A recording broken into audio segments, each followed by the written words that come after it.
Ya, setelah kita belajar struktur dari batang tanaman, ya,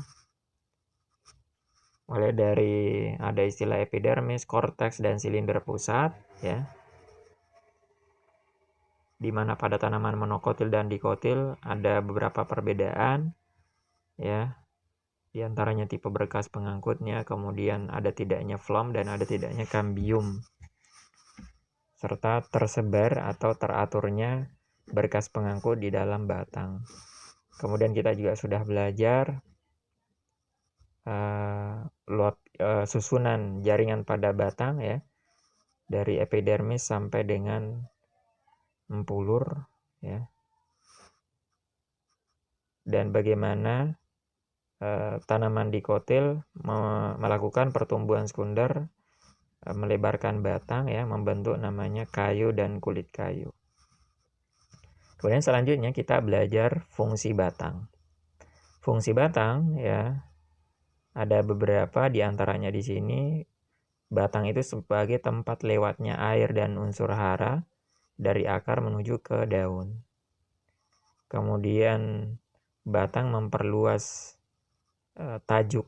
Tajuk itu boleh daun, ya, kumpulan daun, memperluas tajuk tanaman untuk efisiensi penangkapan cahaya matahari. Jadi karena dari batang muncul cabang, dari cabang muncul banyak daun, sehingga akan memperluas jumlah permukaan daun, ya, sehingga lebih banyak fotosintesis bisa dilakukan oleh tanaman. Kemudian dari batang nanti akan tumbuh, muncul organ-organ generatif berupa bunga dan buah, gitu ya. Nah, selain fungsi tersebut, ya, batang juga memiliki fungsi lain dengan cara melakukan modifikasi. Di antara bentuk-bentuknya adalah ada namanya rimpang. Jadi rimpang itu adalah modifikasi batang, bukan akar, ya. Maka mencakup rimpang ada jahe, kemudian pada lengkuas, ya, kunyit, dan lain-lain. Rimpang disebut juga rizoma, ya. Dimana secara umum modifikasi batang itu berbeda dengan akar. Dalam hal modifikasi batang itu biasanya bisa untuk reproduksi secara vegetatif, ya. Maka secara umum dari rimpang ini bisa muncul tanaman baru, ya, muncul tunas untuk reproduksi secara vegetatif. Kemudian yang kedua ada umbi batang, ya. Apa bedanya umbi batang dengan umbi akar? Kalau umbi akar itu teman-teman, misalnya tadi wortel, ya, ubi kayu, itu tidak bisa kita menumbuhkan dari umbunya tanaman yang baru dari umbinya. Kita nggak bisa ngambil ubi kayu dan umbi wortel terus kita tanam umbinya, nggak mungkin muncul tanaman baru, tidak bisa reproduksi vegetatif. Tapi kalau umbi batang itu bisa reproduksi vegetatif, ya. Umbinya kita tanam atau kita perlakukan sehingga nanti muncul tunas, ya, yang kemudian menghasilkan tanaman baru. Di antara umbi batang adalah pada kentang, ya. Ini bisa kita lihat gambarnya, ada dari umbi kentang ini muncul mata tunas, ya, yang kemudian nanti menghasilkan tanaman baru yang punya batang dan daun. Nah, selain kentang juga ada pada ubi jalar dan bengkoang. Kemudian bentuk yang ketiga ini pernah keluar di soal, ya. Ada namanya stolon atau batang menjalar, ya. Jadi misalnya ada pada tanaman stroberi, ya. Nanti ini ada tanaman stroberi misalnya kita tanam, kemudian nanti dia bereproduksi dengan membentuk batang menjalar stolon ke arah samping di atas permukaan tanah, kemudian darinya muncul tanaman baru, gitu, ya.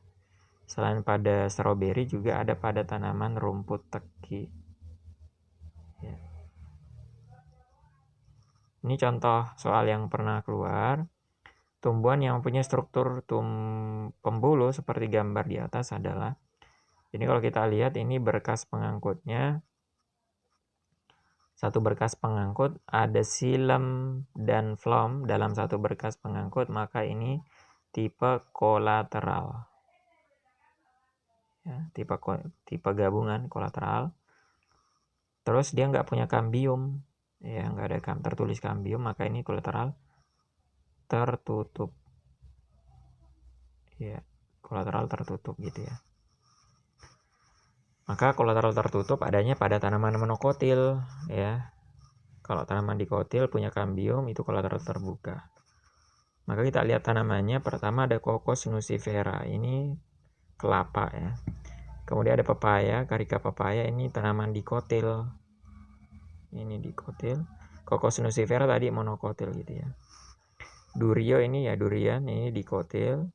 Mangifera indica ini juga dikotil, mangga. Ananas squamosa ini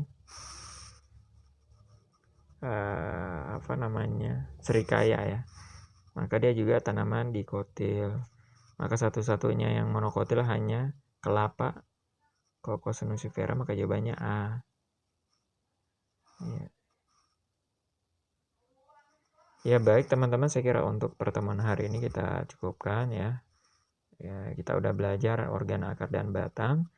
Untuk pertemuan selanjutnya kita akan rampungkan organ yang lain, yaitu daun, buah, dan bunga. Saya kira itu aja ya. Kita doakan semoga teman-teman diberikan kekuatan ya, diberikan kesabaran dan semangat untuk terus belajar. Kemudian dimudahkan untuk ujiannya di UTBK dan ujian mandiri.